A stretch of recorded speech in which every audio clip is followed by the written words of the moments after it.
예수의 이름으로 나는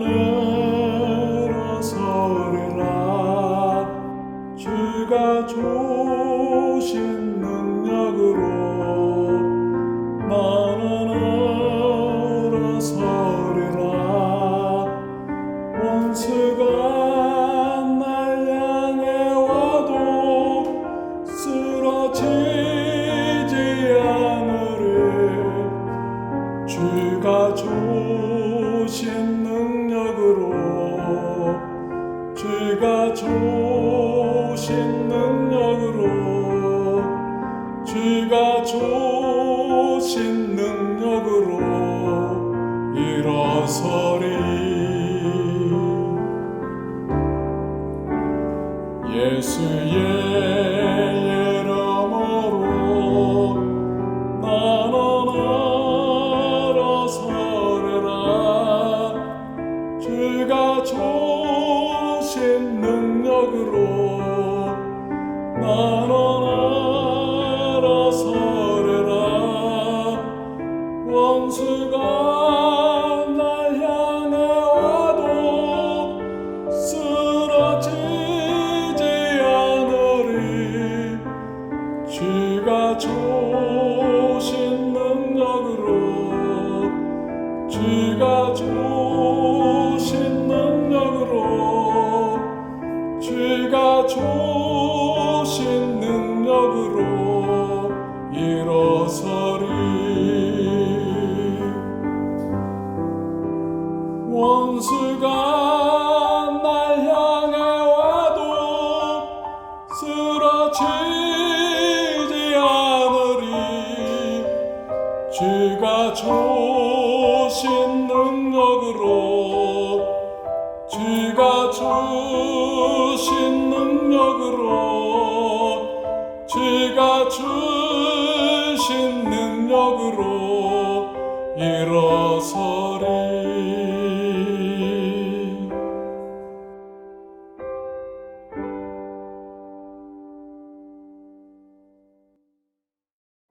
함께 기도하시죠. 하나님 감사합니다.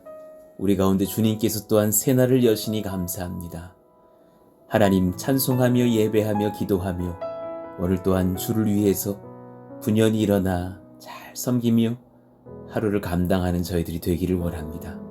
오늘 또 우리에게 새 은혜가 필요하오니 하나님 말씀하여 주시고 하나님의 성령으로 덧입혀 주시옵소서.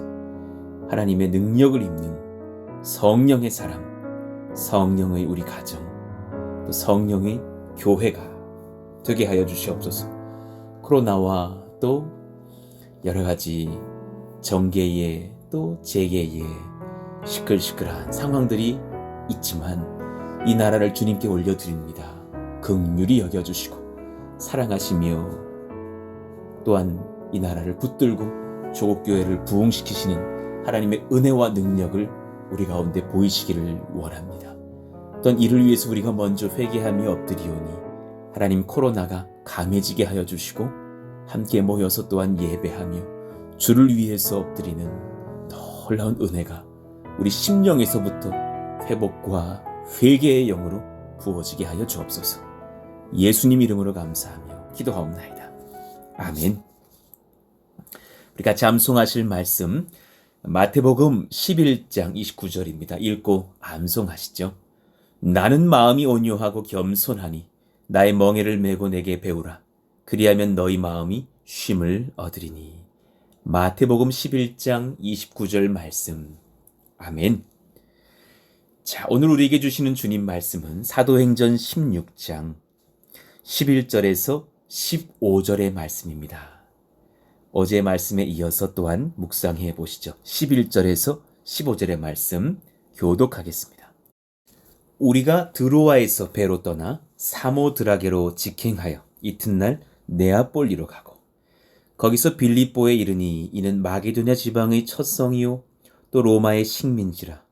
이 성에서 수일을 유하다가 안식일에 우리가 기도할 곳이 있을까 하여 문밖 강가에 나가 거기 앉아서 모인 여자들에게 말하는데 두아디라 시에 있는 자색옷감 장사로서 하나님을 섬기는 루디아라는 한 여자가 말을 듣고 있을 때 주께서 그 마음을 열어 바울의 말을 따르게 하신지라. 그와 그 집이 다 세례를 받고 우리에게 청하여 이르되 만일 나를 주 믿는 자로 알거든 내 집에 들어와 유하라 하고 강권하여 머물게 하니라. 아멘. 자, 오늘도 계속해서 성령님과 더불어 초행길을 걷는 자들에게 라는 제목으로 말씀을 이어가겠습니다. 자, 우리가 수일에 걸쳐서 지금 이렇게 초행길 시리즈를 이어가고 있는데요. 자, 하나님께서 선물하신 탁월한 동역자들과 함께하라. 그리고 진리로 많은 사람들을 품을 수 있도록 성숙한 우리들이 먼저 지혜롭게 배려하라 하였습니다. 또 어제는 내 소망보다 나를 더 확장시키시려는 성령님께 민감하자 하였습니다. 자, 사도 바울의 이 유럽 진출의 선교 여정 속에서 또한 우리가 오늘 배울 수 있는 진리는 무엇일까? 어떻게 우리 인생의 초행길을 걸으면서 하나님께 능력과 은혜를 입을 수 있겠는가? 자, 그 네 번째 진리를 전해보려고 합니다. 해보지 않은 일, 새로운 사람과의 만남도 성령이 원하시면 순종하십시오. 해보지 않은 일, 새로운 사람과의 만남도 성령님께서 원하신다라는 확신이 들 때면 순종하십시오. 때로 분주한 일상을 지나서 할 일을 찾지 못한 바로 그때에도 성령님께 붙들리면 은혜 주실 것입니다. 분주한 일상에서 내가 하던 일, 내게 익숙한 일, 내게 익숙한 사람들 늘 만나다가 때로는 분주하지 않은 일상으로 우리를 이끄시고 또 우리가 경험해보지 못한 일과 사람들을 만나게 하실 수 있습니다. 그때에 성령이 인도하신다라는 확신이 들거든 기쁨으로 순종하시기를 원합니다. 때론 내 전문적인 영역을 넘어선 내가 뭘 해야 될지 알지 못하는 바로 그때 말씀하시고 하나님의 사람들을 만나게 하실 것입니다.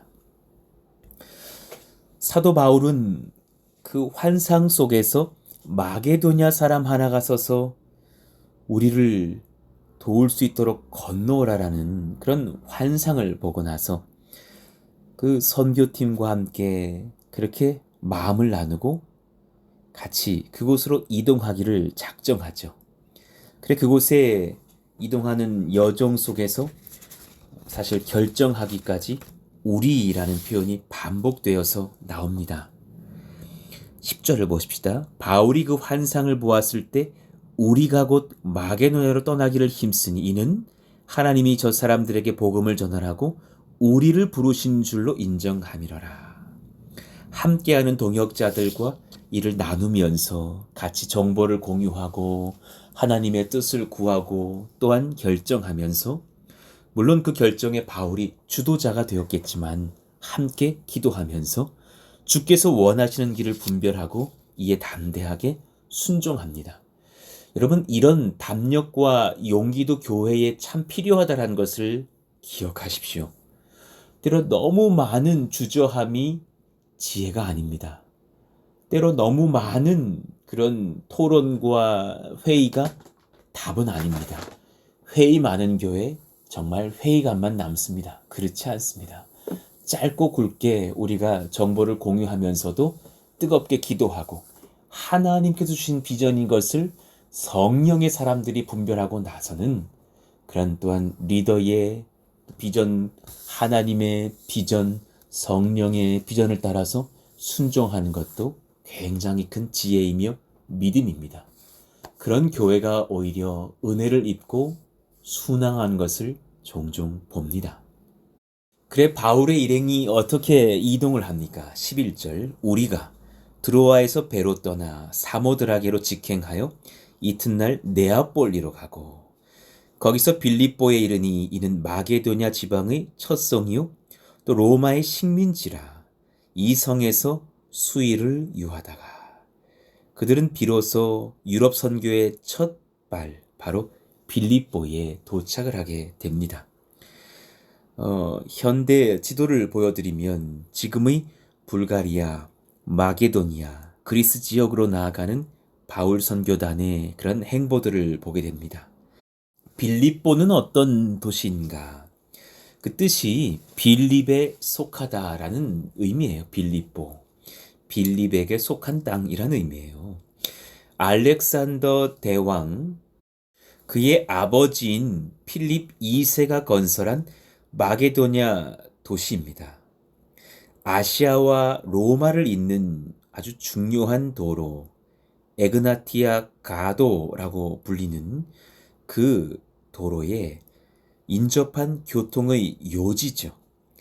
그러니까 빌립 2세가 이 근방에 막대한 매장량의 금광이 있음을 발견하고서 그 금광 개발을 위해서 성읍을 세우고 개발했던 도시가 바로 빌립보예요. 그러니까 아주 전략적인 상업 도시가 되겠죠. 자, 이 땅으로 하나님께서 바울 일행을 인도하시면서 로마의 통치하에 있는 유럽에서의 선교가 시작되는 것이에요. 이야, 또 하나님의 이 인도하심은 참 탁월하시고 지혜로우신 것을 봅니다. 감히 계획하지 못했던 유럽 선교로 하나님께서 이 사도 바울의 일행을 이끌고 계시는 역사. 여러분, 그 역사 안에서 우리가 때로는 자유해야 합니다. 우리 푸른숲 동산교회의 개척과 선교의 여정이 또한 그러합니다. 여러분, 지금 푸른숲 동산교회의 개척 속에서 우리 교회라는 표현보다는 사실 선교와 전도라는 표현을 많이 듣고 계실 것입니다. 하나님께서 우리에게 주신 또한 소명과 비전들이 그러합니다. 정말 이 시대는 여러분, 개교회 하나 크게 키우려고 목회하는 시대는 아니라고 봅니다. 여러분, 잊지 마십시오. 지금이 가장 행복합니다. 지금 가장 좋은 분들이 모여서 얼마나 감사한 교회입니까? 더 커지든 더 작아지든 그것이 본질이 아니라 주님께 순종하면, 그리고 열매를 거둬들일 수만 있다면 그것으로 족합니다. 그것이 얼마나 감사합니까? 사실은 교회가 커지면 우리 속마음의 규모가 커짐으로 인해서 기쁨과 감사와 자부심은 있겠으나 그만큼 일도 많고 또 섬겨야 될 사람들도 많아지고 돌봐야 될 양들도 많아지겠죠. 그리고 또한 개교회 주위에 물결들이 일어날 수 있습니다. 다양한 사람들이 다양한 이야기들을 하고 그렇게 교회가 하나님의 선교적인 목적에 붙들리지 못할 때 오히려 더 침체된 것들도 볼 때가 많죠. 또 그럴 때 초심을 잃은 목회자와 또 당회와 또 그런 교회가 될 수도 있는 위험도 많아서 오히려 어쩌면 여러분 지금이 가장 행복하고 가장 다이나믹하고 가장 뜨겁고 가장 민감하고 가장 깨끗한 때가 아닌가. 너무너무 감사합니다.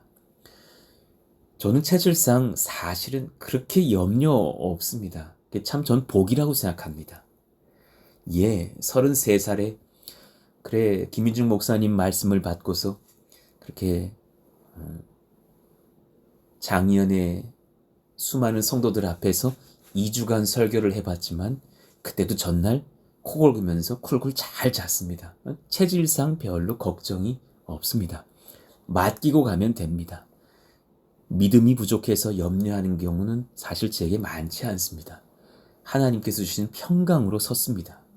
어제 제가 그런 설교를 한 것은 염려 때문에 근심돼서 한 설교가 아니라 한 마음을 품자고 우리 같이 다시 한번 각성해보자고 이미 잘하고 있는 여러분들에게 정말 주마가편의 은혜를 더하려고 그렇게 말씀을 전했던 것 뿐이지 사실 제 심령은 평안하고 평안합니다. 지금 이 휴가 중에 이 설교를 증거하고 있지만 하나님 앞에 감사하며 간구하며 기도하면서 그 뜨거운 심령으로 주의 말씀을 전하면서 제 심령은 행복하고 기쁨이 넘칩니다. 저 여러분에게 그런 은혜가 같이 흘러갈 수 있기를 바라고 원하죠. 여러분, 그때 우리가 한 가지 결심해야 합니다. 해보지 않은 일, 새로운 사람과의 만남도 성령이 원하시면 순종하겠습니다. 그 넓은 마음 속에서 자유함이 일어날 때, 순종의 자유와 기쁨이 있을 때 열매는 우수수 우리에게 맺히고 거둘 수 있게 될 것입니다. 선교는 여러분 아주 단순한 원리가 있죠. 아래 세 가지가 해결되어야 진행되는 것이 선교입니다. 첫 번째, 선교할 대상, 사람을 만나 교제해야 합니다. 당연하죠. 사람이 없는데 선교를 할 수는 없죠. 사람을 만나지 않았는데 선교할 수는 없죠. 동물이 많은 밀림에 가서 선교할 것도 아니고, 아무리 산속 오지로 들어가서 고생을 하여도 원주민 하나 만나면 그때부터 선교의 길이 열리는 것이 바로 전도와 선교의 원리 아닙니까? 두 번째, 말씀을 전할 때와 장소를 얻어야 됩니다. 그냥 만나자마자 갑자기 그냥 예수천당 불신지옥 할 수는 없는 것이잖아요. 전할 때를 얻고 또 전할 수 있는 상황과 장소를 얻어야죠. 그리고 마지막, 기도하며 안식할 만한 베이스 캠프, 그 장소를 얻어야 합니다. 이 세 가지가 확보돼야 선교가 가능하고 개척교회가 가능하고 전도가 가능한 것이죠. 바울은 빌립보에 와서 사실 이 세 가지 모두를 잘 얻지 못했던 거예요. 얼마나 당황스러웠을까. 13절을 봅시다. 안식일에 우리가 기도할 곳이 있을까 하여. 이 짧은 한 문장에 사실 많은 어려움이 있었구나 하는 것을 느낄 수 있는 그런 지점들이 보이죠. 바울은 지금 복음을 증거할 형제들을 잘 만나지 못했어요. 그리고 말씀을 증거할 만한, 아시아에서 그렇게 익숙하게 증거했던 회당에서의 복음 전도의 처소를 얻지 못한 거예요. 여기는 지금 아시아가 아니에요. 유럽이란 말입니다. 유럽에, 그래, 빌립보라는 그 로마 속국 도시에 왔더니 회당이 어디 있겠어요. 그러니 말씀 전할 수 있는 때와 장소를 얻지 못해서 당황하게 되었어요. 그리고 심지어는 지금 베이스 캠프가 없는 거예요. 그래서 기도하며 안식할 만한 장소도 얻지 못했어요. 이것이 얼마나 어려운 일입니까? 사실 이 세 가지 두려움이 제게도 있었거든요. 평택 고덕에 와서 복음 증거할 만한 사람들을 만날 수 있을까? 그리고 말씀 증거할 만한 작은 예배당 하나라도 얻을 수 있을까? 그리고 기도하고 안식할 만한 그런 장소를 얻을 수 있을까? 그런데 너무나 놀랍게도 하나님의 은혜 속에서 우여곡절은 많았지만 그 많은 이야기들은 여러 번 반복해서 생략하고요. 이 가정집과 1층 예배 처소 30평짜리 예배당을 얻고 나니 여기가 지금으로선 너무 감사하고 천국인 거예요. 물론 올해까지가 그렇게 계약 만료이고 또 나가야만 하는 거로 우리 성전은 건축하고 있지만 말이죠. 여러분, 코로나 때에 이 가정을 얻고 나니까 얼마나 감사합니까? 각 집들마다 방 2개씩 있는데 그 방 안에서 이 가정집에서 같이 상담도 하고 차라도 한잔 나눌 수 있는 것이 얼마나 이 코로나 방역 수칙을 지키면서도 원활한 교제의 통로가 되는지요. 속으로 한 100평짜리 큰 터진 공간 하나 얻지 않고 이렇게 작은 방들이 있는 가정집들을 얻게 하신 것도 복이구나. 그리고 각 집들마다 가스불이 있죠. 화장실 2개씩 있죠. 하니 얼마나 정말 목회하기 좋고 같이 성도들이 교회 교제하기가 좋은지. 그래, 우리 집사님들 평택 사시는 분들 또 안산에서 지나가시는 분들은 카페 가기가 좀 그럴 때 교회 와서 그렇게 방방마다 4명 이하로 들어가서 같이 차 마시면서 교제하기가 얼마나 좋은지요. 우리 교회 또 커피가 얼마나 맛있습니까? 예. 물론 마트에서 사온 원두를 쓰고 있지만 얼마나 맛있는지. 참 이런 장소와 여건과 또 1층 예배실을 주시니 얼마나 감사한지. 단 20명만 모여서 예배해도 그 안이 크지 않기 때문에 그득이 앉은 것 같아서 참 감사하거든요. 물론 코로나 전에는 우리가 그 방에서 90명까지 모여서 예배했었지만 말이죠. 그런 하나님의 은혜가 크고 큽니다. 그런 은혜에 감사하고 감사하죠. 그런데 그런 은혜와 또 복을 지금 당장은 사도 바울이 얻지 못해서 당황하고 있었던 그 빌립보 초기 선교의 상황이었던 거예요. 그래 결국은 그들은 성문 밖으로 나옵니다. 그 성 안에서 회당도 찾지 못하고 선교하거나 기도할 만한 초소를 도대체 얻지 못하고 방황하다가 성문 밖에 앉아서 강가에 앉아 있었어요. 그 얼마나 나약해 보입니까? 그래 막 환상을 보고 선교 일행이 우리 하나님께서 역사하실려나 봅니다. 막 그러면서 수일간 배를 타고 고생하면서 그래 빌립보에 도착을 했는데 아니 그 뭐 꿈에서 봤던 형제가 나와가지고 뭐 환송하면서 이리로 오시죠. 막 에스코트를 해둬도 부족할 판에 얻지 못하고 상황이 없고 장소도 없고 그냥 뭐 불편하기 짝이 없는 그런 상황들을 보내면서 털썩 성 밖에 강가에 그 빨래터에 주저앉아 있을 사도 바울의 일행들의 모습이에요. 그런데 그곳에서 놀랍게도 하나님의 은혜를 입는 귀한 만남이 일어나죠. 자, 13절 후반절부터 한번 말씀을 봅시다. 문 밖 강가에 나가 거기에 앉아서 모인 여자들에게 말하는데 두아디라시에 있는 자색옷감 장사로서 하나님을 섬기는 루디아라 하는 한 여자가 말을 듣고 있을 때 주께서 그 마음을 열어 바울의 말을 따르게 하신지라. 여기서 그치지 않고 은혜가 이어지죠. 15절. 그와 그 집이 다 세례를 받고 우리에게 청하여 이르되 만일 나를 주 믿는 자로 알거든 내 집에 들어와 유하라 하고 강권하여 머물게 하니라. 여러분 놀라운 하나님의 선물 같은 새로운 여정과 만남이 이어지는 순간이었어요. 익숙하던 그런 회당에서 말씀 전하던 그런 방식을 얻지 못하고 당황하여서 성밖 문에 나와서 털썩 강가에 주저앉아 있을 그때에 살짝 낙심이 되면서 또 염려가 좀 들어올 수 있을 그런 상황일 그때에 아마도 뭐 빨래하러 왔을 그런 상황이 아니었을까요? 그래 하나님을 섬기는 루디아가 온 거예요.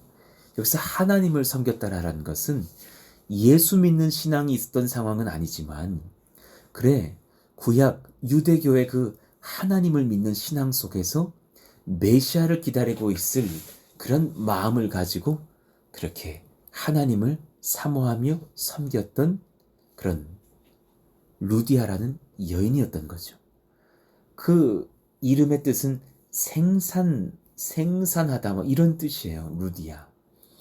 그러니 정말 그 여인은 참 생산적인 일을 하는 디자이너이며 옷감 장사 사업가였어요. 그러니까 아주 뭐 그 당대의 신여성이 아니었을까 생각해요.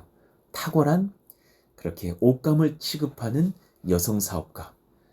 뭐 지금의 뭐 무슨 뭐 프라다, 뭐 루이비통 같은 그런 고급 그런 뭐 제품들의 어떤 뭐 가죽을 취급하는 것처럼 그 당시에 아주 비단같이 여겨졌던 자색 옷감을 취급했던 여인으로 여겨집니다.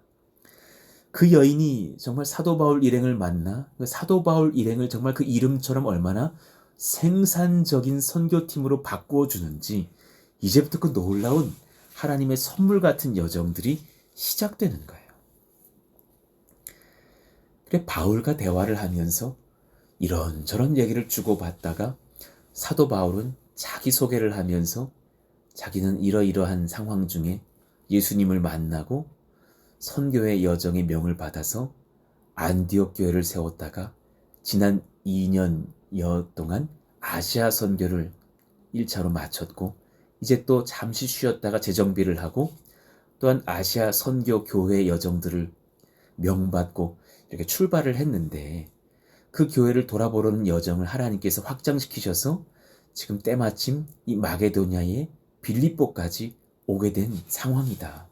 그런데 이렇게 말씀을 전할 처소를 얻지 못하고 기도할 장소를 얻지 못해서 당황한 중에 강가에서 쉬다가 당신을 지금 만난 것이다.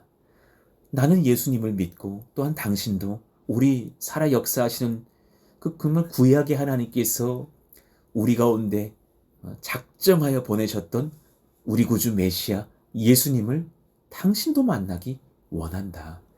그렇게 자신의 이야기를 섞어서 또 하나님의 말씀을 복음을 증거하지 않았겠습니까? 그때 놀라운 루디아의 회심이 일어나는 거죠. 루디아라 하는 한 여자가 말을 듣고 있을 때에 주께서 그 마음을 열어 바울의 말을 따르게 하신지라. 예수님을 믿기로 작정했다라는 것이죠. 그리고 바울의 선교를 돕기까지 그 마음이 열린 거예요. 단 몇십 분 안에. 여러분 그러기가 쉽습니까? 이건 하나님의 특별한 여정이며 만남의 계획이시며 선물이 아닙니까? 그리고 또한 루디아와 그의 가족들이 또한 그 가정집에 바울 일행을 초대해서 또 한 번 복음을 들으면서 회심하고 세례받는 역사가 일어납니다. 그와 그 집이 다 세례를 받고 우리에게 청하여 이르되 놀라운 고백을 하는 거죠. 만일 나를 주 믿는 자로 알거든 내 집에 들어와 유하라 하고 강권하여 머물게 하니라.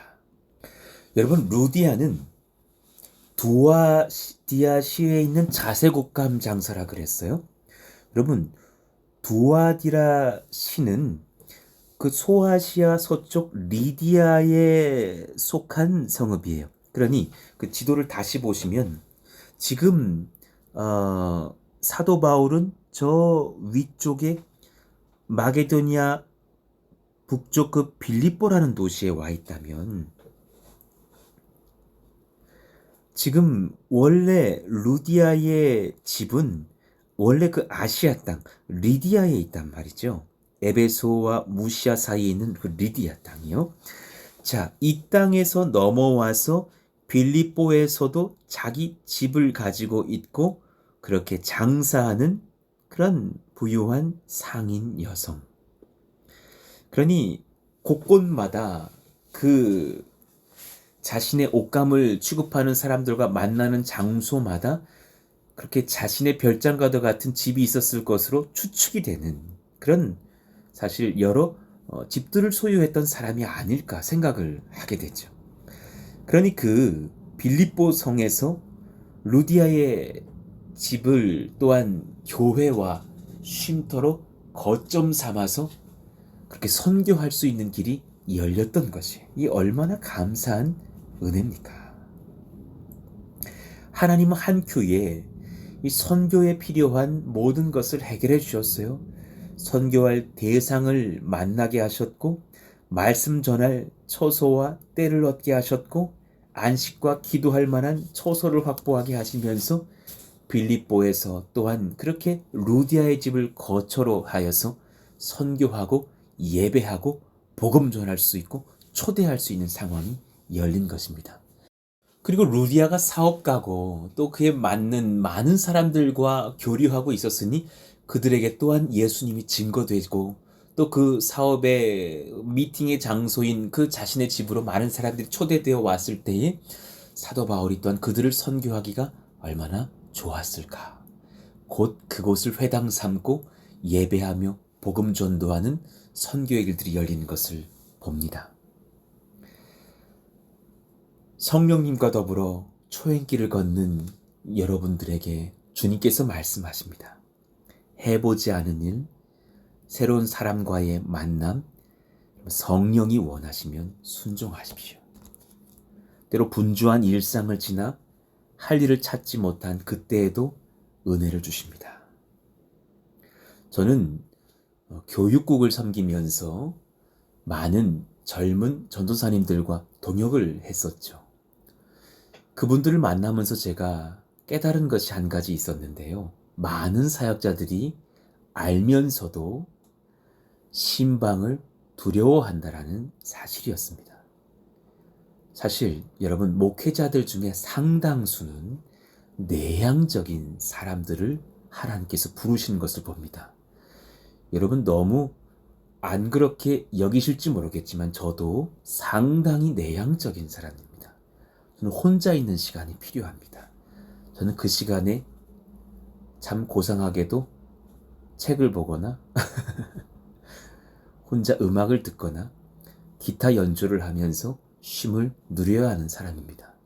그래서 제 옆에 항상 설교 준비하는 설교 준비하는 책상 옆에는 항상 기타가 있습니다.